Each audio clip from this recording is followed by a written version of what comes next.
Hello friends, आज की class में हम बीएससी सेकेंड ईयर मैथमेटिक्स के टॉपिक इंटरपोलेशन को आगे कंटिन्यू करते हुए बात करेंगे। लास्ट के लेक्चर में अपन ने अनइक्वल इंटरवल के लिए डिवाइडेड डिफरेंस टेबल बनाना सीखा था। उसी को आगे कंटिन्यू करते हुए दो प्रकार के इंटरवल अपन ने कंसीडर किए थे। फर्स्ट आपके पास में था इक्वल इंटरवल और सेकंड था आपके पास में अनइक्वल इंटरवल। इक्वल इंटरवल के अंतर्गत अपन ने सेकंड चैप्टर में Newton Gregory forward interpolation formula और Newton Gregory backward interpolation formula को डिस्कस किया था।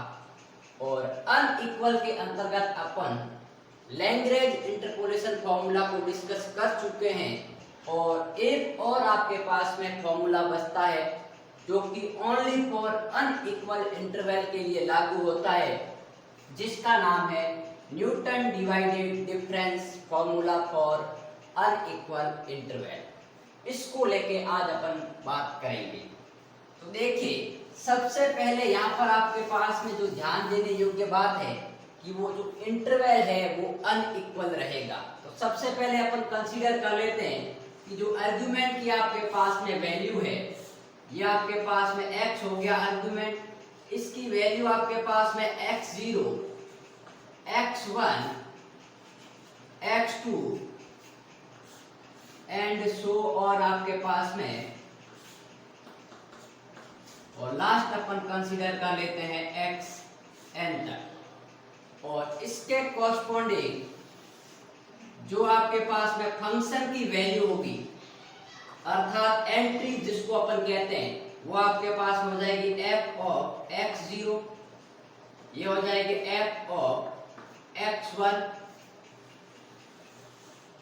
और ये हो जाएगी आपके पास में f ऑफ x2 और ये आपके पास में लास्ट टर्म हो जाएगा f ऑफ xn। यहाँ पर देखिए अपन ने n+1 मान कंसीडर किए क्योंकि x1 से लगाकर n तक n मान और ये एक मिलाकर आपके पास में टोटल जो वैल्यू हुई है वो आपके पास में n+1 वैल्यूज है।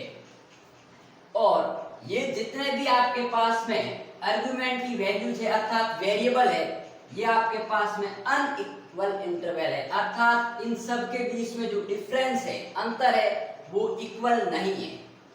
अब अपन बात करते हैं, अपन जानते हैं डिवाइडेड डिफरेंस फॉर्मूला से, तो फ्रॉम डिवाइडेड डिफरेंस फॉर्मूला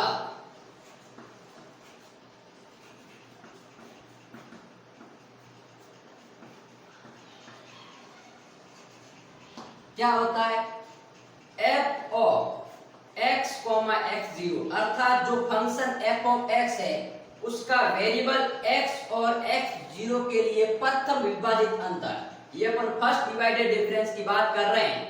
तो जो होगा आपके पास में देखिए f of x minus f of x not upon x minus x not.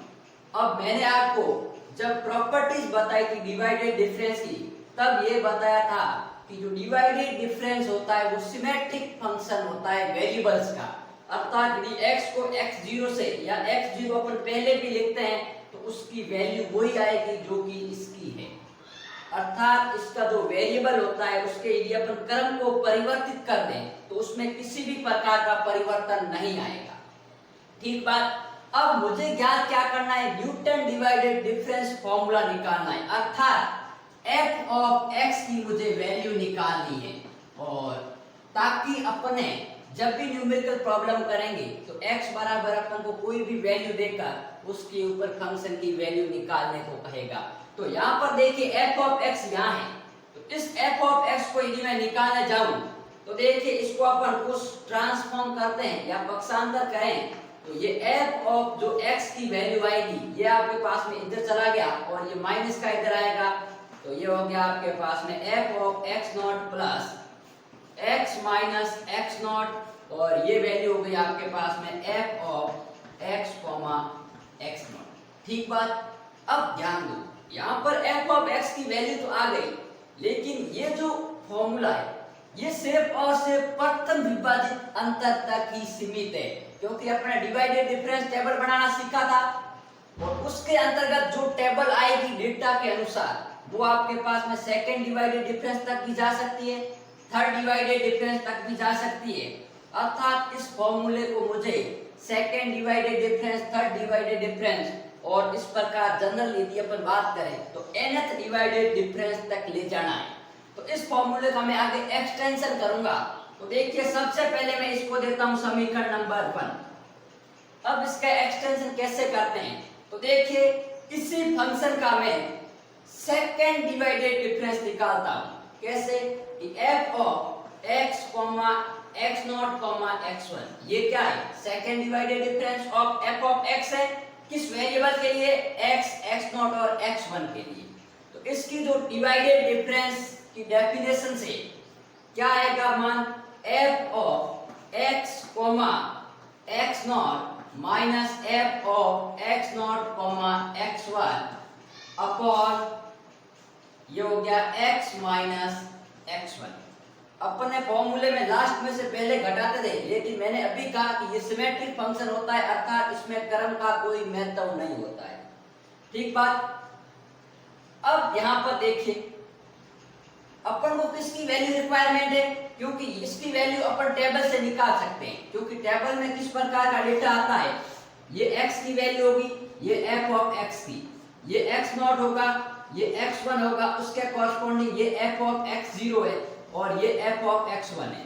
तो ये तो वैल्यू गिवन होगी और इस वैल्यू में से इसको घटा के और इस दोनों का अंतर का मैं भाग लूंगा तो यहाँ पर आपके पास में first divided difference of x आ जाएगा। ठीक बात। तो ये तो आपके पास में ये आ गया। अब यदि इसके आगे सेकंड डिवाइडेड डिफरेंस आता है तो अपने पास में x क्या है, जो अननोन क्वांटिटी है। तो यहाँ से मैं इसकी वैल्यू यदि इस समीकरण से रख दूं तो ये फॉर्मूला आगे एक्सटेंशन हो जाएगा। तो देखिए ये टर्म और ये टर्म मुझे ऐसा लग रहा है कि सेम है, तो यहाँ से मैं इस टर्म की वैल्यू निकालता हूँ और वैल्यू आपको उसी टर्म की निकालनी है जिसमें x है, क्योंकि x0, x1, x2 अपन को टेबल में या क्वेश्चन में गिवन होगा, जो कि अपन ने यहाँ लिखा है x0, x1, x2 सब गिवन है, x है वो अननोन है। तो यहाँ x वाला फैक्टर कौन सा है, ये है, इसकी वैल्यू अपन निकालें। तो देखिए क्या आएगा, f ऑफ x, x0। और यदि यहाँ से समझ में नहीं आए तो इसमें देखना कि लास्ट टर्म कौन सा है, उसी की वैल्यू अपन को निकालनी है, ताकि मैं इस फॉर्मूले को आगे एक्सटेंशन कर सकूं, इसका आगे बढ़ा सकूं, क्योंकि अपन को f ऑफ x ही तो चाहिए।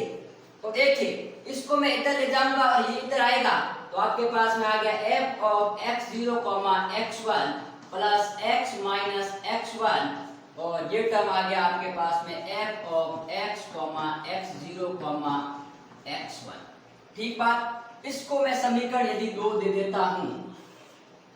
अब मेरी बात सुनो, यहाँ पे यदि अपन इक्वेशन नंबर 1 और इक्वेशन नंबर 2 को ध्यान से देखें तो f ऑफ x बराबर क्या है, x0, अर्थात इस वेरिएबल के जस्ट आगे वाला वेरिएबल यहाँ आया है और फिर x माइनस x0 और f ऑफ x, x0, अर्थात जो f ऑफ x है ये आपके पास में वही टर्म वापस यहाँ आया है जिसकी डेफिनेशन अपन लेकर चले थे। और इसी में देखिए जहां अपन बात कर रहे हैं f ऑफ x, x0, तो इसमें देखिए x0 के आगे टर्म कौन सा है, x0 और x1 है, तो यहाँ पर आएगा x0 और x1 आ गया। फिर देखिए सबसे last term x minus x1, इसमें लास्ट टर्म क्या था, x माइनस x0 था, तो ये x माइनस x0 और फिर ये टर्म यहाँ आया था तो इसमें यही टर्म वापस यहाँ आ गया। अब मैं इसी को प्रोसेस को रिपीटेशन रिपीट करते हुए थर्ड ऑर्डर के लिए और जनरल nth ऑर्डर के लिए अपन लागू करेंगे। तो देखिए यदि मैं थर्ड डिवाइडेड डिफरेंस निकालता तो मेरे पास क्या वैल्यू आएगी, देखिए f of x, x0, x1, क्योंकि देखिए इस फॉर्मूले की वैल्यू मैं यहाँ रखूंगा तो लास्ट में ये टर्म आ जाएगा, इसमें x क्या है, अननोन है, तो इसकी वैल्यू वापस यहाँ निकालनी पड़ेगी। तो वो वैल्यू किस प्रकार आएगी, देखिए जब x और x0 था तो x0 और x1 मतलब एक टर्म बढ़ के चला था, तो यहाँ पर आपके पास में क्या वैल्यू आ जाएगी, f ऑफ x0, x1, और ये आ गया आपके पास में x2। फिर बात करें यदि तो यहाँ आ जाएगा आपके पास में x माइनस x2, क्योंकि यहाँ लास्ट में जब आपके पास x0 था उसका एक बढ़कर या x1 है तो एक बढ़कर x माइनस x2 और साथ में आपके पास में फंक्शन आ जाएगा f of x comma x0 comma x1 comma और ये हो गया आपके पास में x2। ठीक बात, इसको मैं फॉर्मूला ले देता हूँ 3। इसी प्रकार मैं जनरल n के लिए निकालूंगा। तो देखिए इन जनरल यदि अपन बात करें तो अपने पास में फॉर्मूला कुछ इस प्रकार आएगा f ऑफ, या देखिए क्या होगा x comma x0 comma x1 comma dash आपके पास में x ऑफ n माइनस 1। क्योंकि देखिए यहाँ मैंने n माइनस 1 ही क्यों लिया, n क्यों नहीं लिया, इसका रीजन ये है क्योंकि देखिए अपने को लास्ट फैक्टर n तक चाहिए और जब मैंने यहाँ x1 लिया है तब लास्ट में x2 आया है तो मैं n माइनस 1 यहाँ लूंगा तभी तो लास्ट टर्म आपके पास में एक बढ़ाकर अर्थात xn आएगा और यदि मैं यहाँ xn लूंगा तो यहाँ पर x ऑफ n प्लस 1 आएगा जो कि अपने पास में वैल्यू है नहीं, अर्थात इसको अपन को x की n तक ही इसको सीमित करना है, वहां तक ही ले जाना है, इसलिए मैंने लास्ट टर्म ये लिया है। ठीक बात, अब इसी फॉर्मूले को मैं इसके अनुसार लिखूं तो क्या वैल्यू आएगी, देखिए f ऑफ x0 x1 और ये आपके पास में लास्ट टर्म आ गया xn।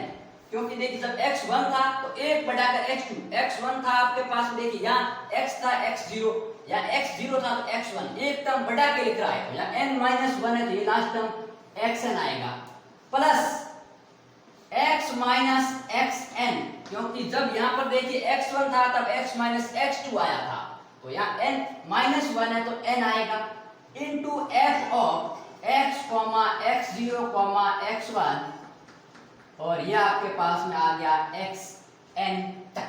ठीक है, इसको मैं समीकरण दे देता हूं 4 नंबर।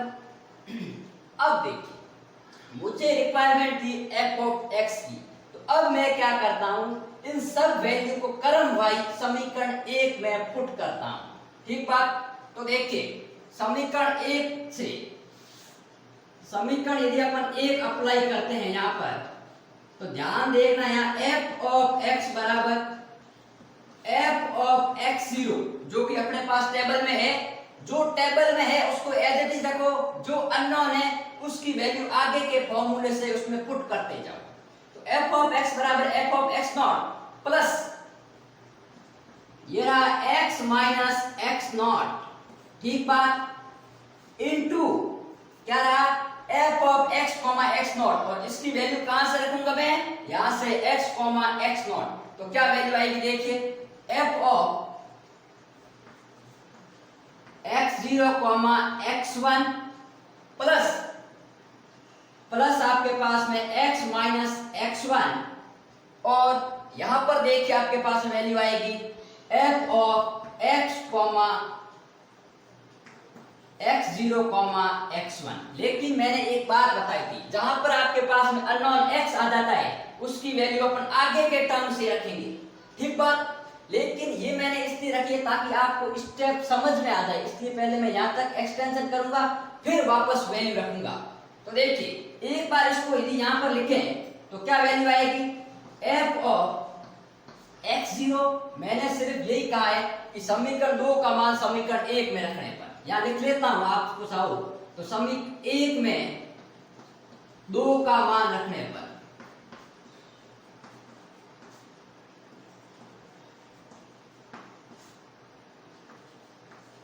ठीक बात, तो देखिए क्या वैल्यू आएगी f ऑफ x, यहां पर जो f ऑफ x है उसकी वैल्यू आएगी f of x0 plus x minus x not और ये वैल्यू आएगी f of x not comma x1 plus यहां पर देखिए इसका इसके साथ में मल्टीप्लाई होगा तो x minus x not x minus x1 और ये वैल्यू आ जाएगी f of x comma x0 comma x1। लेकिन इसकी वैल्यू मैं अब इसको समीकरण देता हूं 5, समीकरण 5 में किसकी वैल्यू रखेंगे, समीकरण रखेंगे 3 की, क्योंकि लास्ट टाइम क्या है x x नॉट x1 और x x नॉट x1 की वैल्यू ये रही, तो समीकरण 5 में समीकरण 3 का मान रखने पर देखिए समीकरण 5 में 3 का मान रखने पर।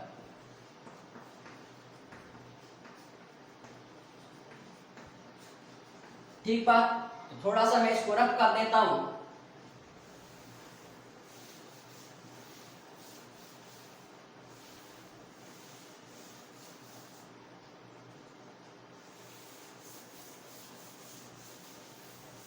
अब देखिए तो क्या वैल्यू आएगी, यहां तक तो कॉमन आएगा, इसका यहां पर मान रखना है। तो ठीक है, टर्म आएगा f ऑफ x बराबर f of x not plus x minus x not. ठीक बात। f of x0 x1 plus x minus x not into x minus x1। ये वैल्यू मैं यहाँ पुट करूंगा। तो फर्स्ट टर्म क्या आएगा, ये आएगा, ये इसके साथ में यहाँ आएगा। देखिए ब्रैकेट के अंदर यदि सीधा लिख लिया तो आपके पास में इसका मल्टीप्लाई होने में प्रॉब्लम आ जाएगी। तो ब्रैकेट लगा के ये पूरा टर्म पहले लिखना, फिर गुणा करना। तो देखिए क्या वैल्यू आएगी, f of x0 x1 x2 plus x minus x2। ठीक बात। और अब वैल्यू आ जाएगी आपके पास में f of x x0 x1 x2। ठीक बात। अब देखिए इसका मैं वापस इसके साथ मल्टीप्लाई करूंगा, ये इसके साथ भी टर्म आएगा। तो क्या वैल्यू आ जाएगी, देखिए f of x not plus x minus x not और f of x0 x1 plus ये वैल्यू आ जाएगी आपके पास में x माइनस x नॉट और x माइनस x1 और ये वैल्यू आपके पास में आ गई f of x not x1 x2 और प्लस देखिए इसका इसके साथ मल्टीप्लाई होगा तो x minus x not x minus x1 और x माइनस x2। ठीक बात। अब मैं क्या करता हूं, वापस समीकरण आगे 4 का मान इसमें रखूंगा, किसकी जगह, ये जो लास्ट टर्म है x वाला अनडिटरमाइंड फॉर्म अर्थात अननोन वैल्यू, तो इसको मैं इसी तरह आगे रिपीटेशन करके लिख देता हूं। तो देखिए सबसे पहले टर्म में f ऑफ x0 फिर x माइनस x0 तो या x0 x1 या x minus x0 x minus x1 तो आगे एक टर्म बढ़ गया x2।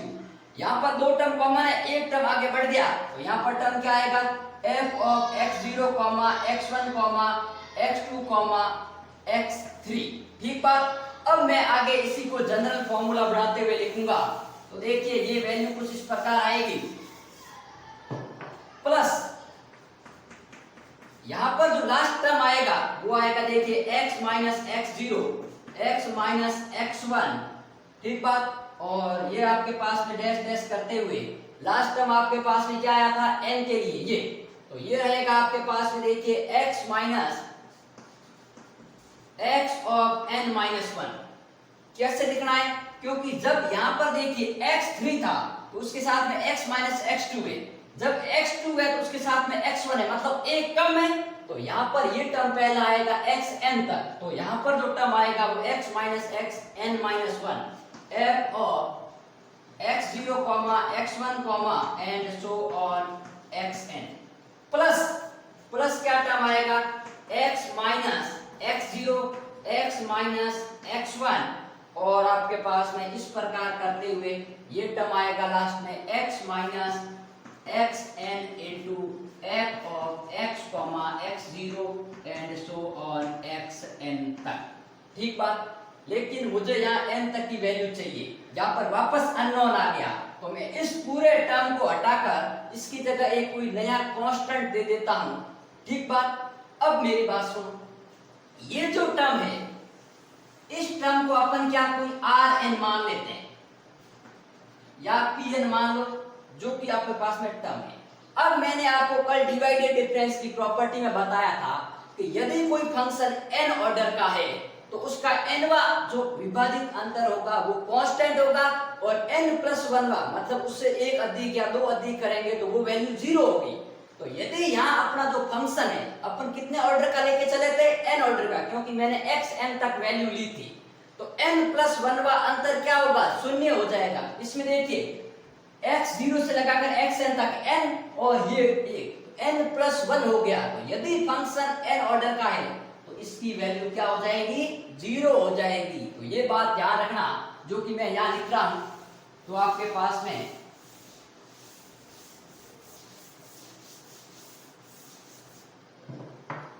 यदि